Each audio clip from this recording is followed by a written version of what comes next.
peace process is a lengthy process. What will you sacrifice for a political solution? There is a strong goodwill on the part of our leadership to promote women. Are you powerless to protect your civilians? I wouldn't say that there might not be any incidents. Peace talks are back on between Afghanistan's government and the Taliban with renewed urgency as the U.S. increases pressure on reaching a political solution before a May 1st troop withdrawal deadline. Amid a surge in violence, there is concern over what a power-sharing arrangement with the Taliban could mean for human rights, and especially for women and girls. My guest this week is Afghanistan's ambassador to the EU and NATO, Nazifullah Salarzai. Is his government strong enough to deliver on human rights, or will it be another unfulfilled promise?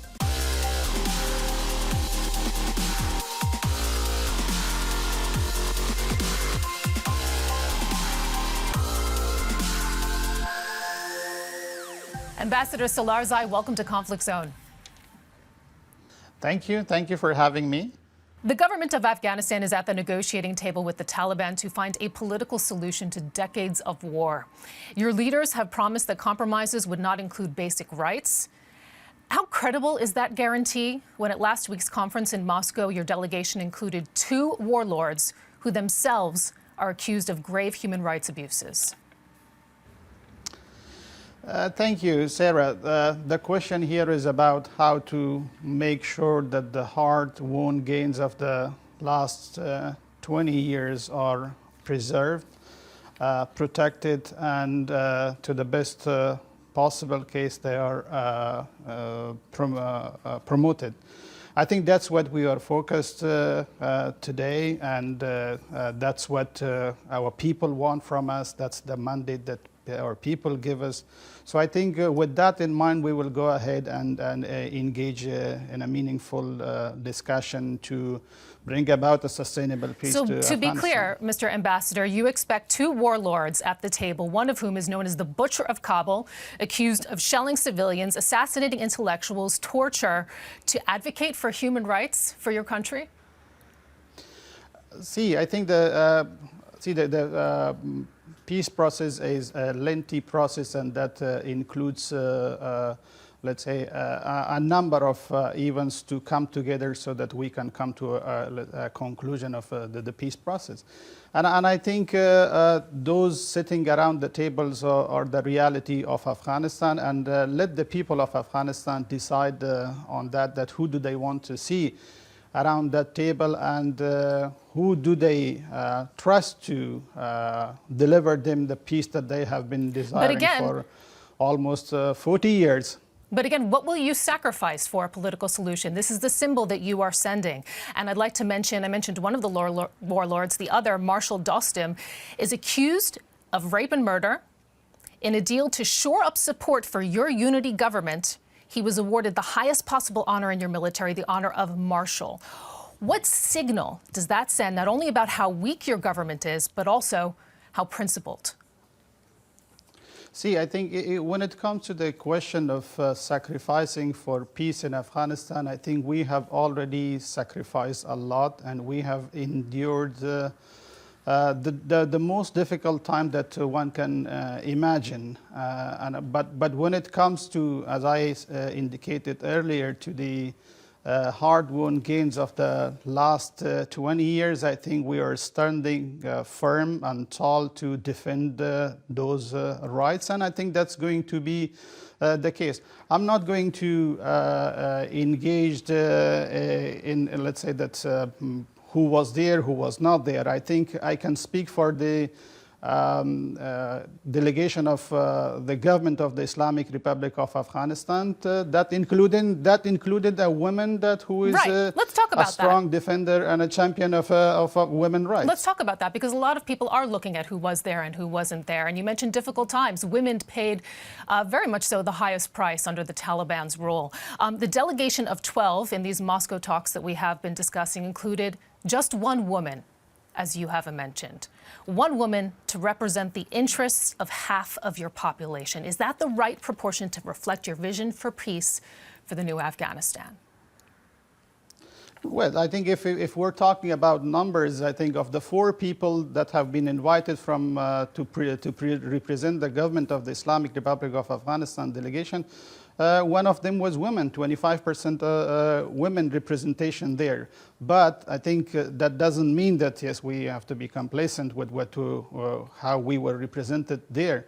But important is that she was there, she championed, and she was there to present in the best possible way that what the women of Afghanistan expect from those negotiations. Human Rights Side says it is ridiculous to expect a single woman in a room full of not just men, but in many cases men with long track records of abusive attitudes and conduct toward women to carry all the rights of women on her shoulders. The head of your independent Human Rights Commission goes one step further, calling the move unacceptable, saying it is a worrying sign for the future. It's setting the tone for things to come in terms of inclusivity. They're afraid. Well, I think I will again reiterate the fact that it's a pity that we don't have many women sitting there. And frankly speaking, we are very much for to see many women from different parties or from different delegations attending those talks. But I think, again, what happened in Moscow, but let's look at what came out of that. I think what came out of that was a strong signal in the same direction that we all wanted to see, which was that none of the participants wanted to see an emirate, or they didn't agree, or they reiterated on the 2513 resolution of the UN Security Council. Mr. Ambassador? That's, I think, important. That's what should count. Mr. Ambassador, how about what is going on in your country right now? There was recently an attempt to partially ban schoolgirls over the age of 12 from reciting poems or singing at co-ed gatherings. Your government, it eventually said the move, quote, did not reflect the policies of the Ministry of Education, but it reportedly took days to issue that statement. How does this move breed confidence that you are serious about women's rights?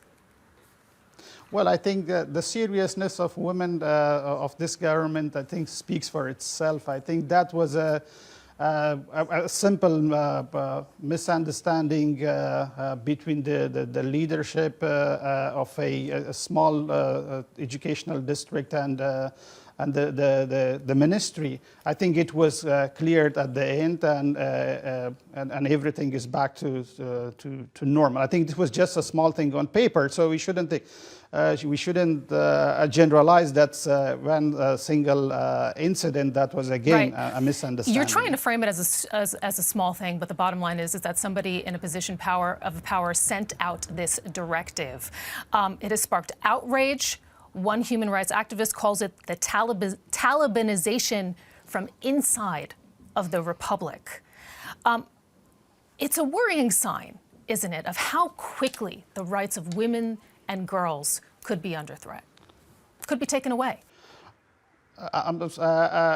I don't agree with what you said. I think, yeah, the situation is when it comes to the issue of women and human rights in Afghanistan, I think it is a difficult situation, and some of those what you see is unfortunately some have roots in the social norms, in behaviors, in codes that are unsupportive of women in socio-political life. But I think I would again tell you about this single incident. Let's do not generalize it, and let's look at the track record of this.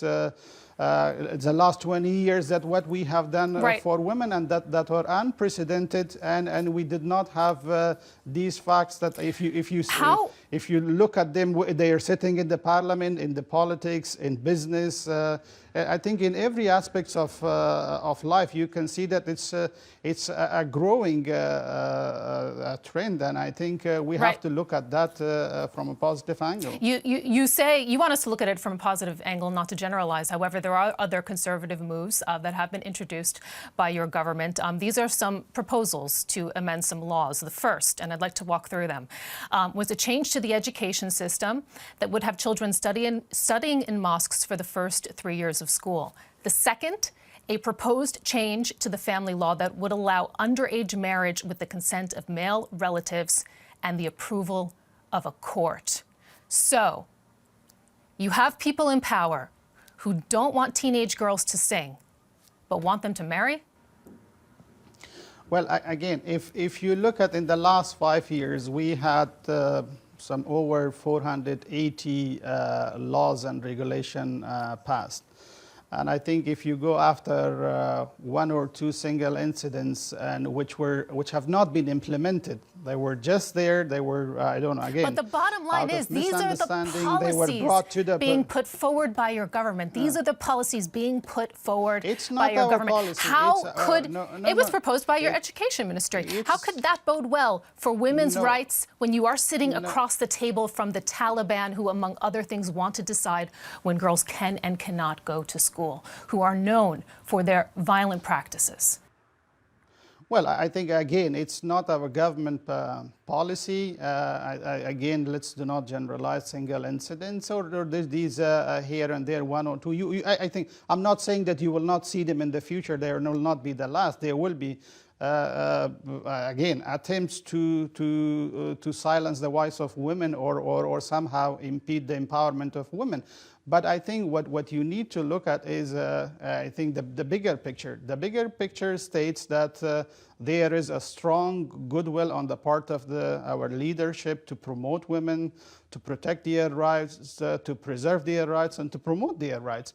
And again, if I get you through the numbers of women that today we have in, let's say, in position of authorities in the government, in where they are equally sitting with men on the other side of the table, whether it's the cabinet, whether it's the ambassadors like me, Mr. whether Ambassador? these are the deputy ministers. Mr. Ambassador, I'd just like to briefly ask you, some analysts, they are looking at this move.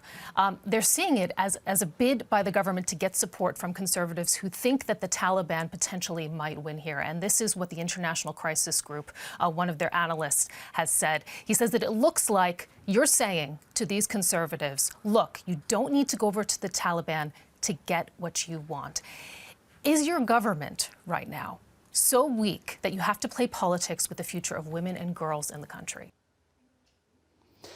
I think if it's about, I mean, everyone has the right to look the way they want at things, but the way we look at it is, I think it's not the question about that the Taliban are coming back. I think if you talk to anyone in Afghanistan, to women, to girls, to men, to elderly, to anyone, I think nobody likes Taliban to return. And it's not only us. I think if it's about the question of a unified, sovereign, democratic, and peaceful Afghanistan, that's what we want, the people of Afghanistan. This is what our international partners want. I think there is no question of that. Well, I think, again, if people go out and to just express their views on certain things in on social media, I think they can do that. But that shouldn't be the benchmark for our judgment about the entire, let's say, those critical and vital processes that we are leading in the government. Other groups are under threat in your country as well. There's been a recent surge in killings, especially of journalists, human rights activists, judicial workers, doctors, clerics. The UN reports 700 people were murdered in targeted killings last year, an increase of 45% over the previous year. Are you powerless to protect your civilians? No, I think that's a reality that we know that exists, but we also know that who is doing that, and I think I was disappointed to see there was this kind of mixed feeling about the UN Security Council statement that a few days ago was issued on exactly the same thing and condemning these acts. But the statement failed to name who were behind that. And I think if the the statement needed an address, they can easily go to the UNAMA report and I think clearly mention who are behind that. And getting to the bottom, I think, when it comes to our commitment to protecting them. I think every action of small or big action of our security forces are to protect the citizen of Afghanistan, the Afghans. And I think those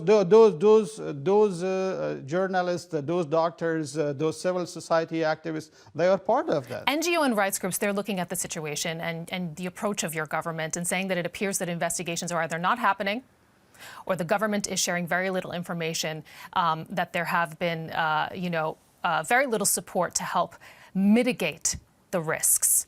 The Afghan Journalist Safety Committee calls the failure to offer meaningful information on the killings reprehensible on the part of your government. Is this a lack of will or a lack of capacity?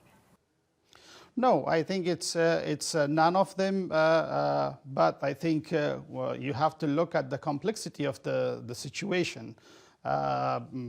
When we have asked and ordered our security forces to assume an active defense posture, I think that has been clearly misused and abused by the Taliban, who have also agreed to that.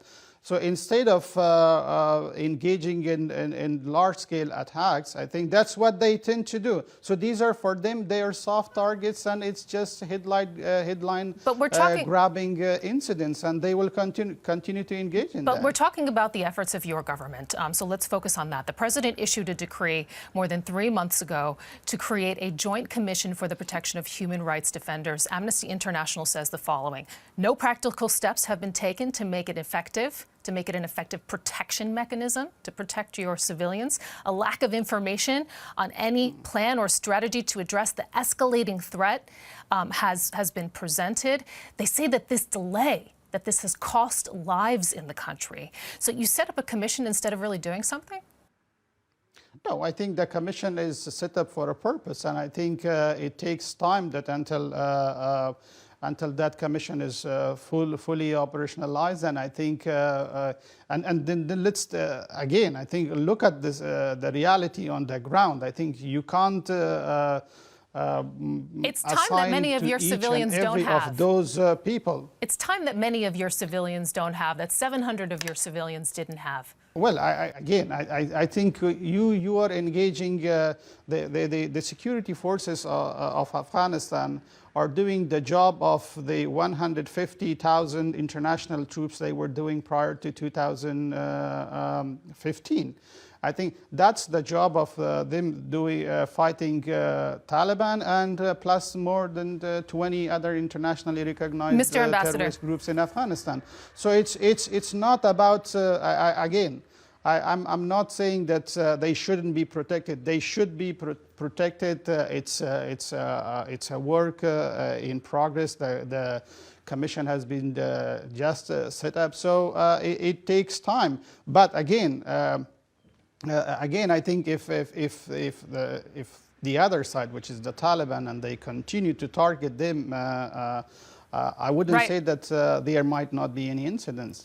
So tell us then about corruption and your efforts in that regard. This is one of the biggest campaign pledges of Ghani. He promised to stamp out corruption, which has been described as endemic in your country, and influencing security as well, very much so.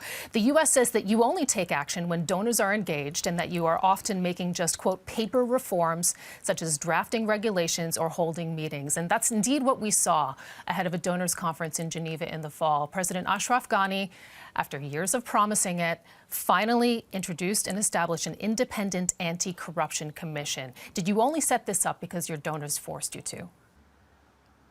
No, I think, again, there are a number of security reforms in the security sector in Afghanistan, and the main idea behind those reforms were that our forces are not only able to protect our citizens, but also we're talking about corruption here, Mr. Ambassador.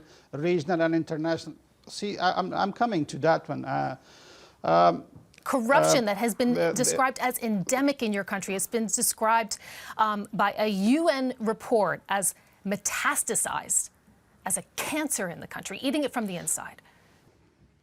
Well, I think I'm not saying that it doesn't exist. I think with that, again, I think you need reforms in order to get rid of that corruption, whether it's in the government institution or anywhere else in the country.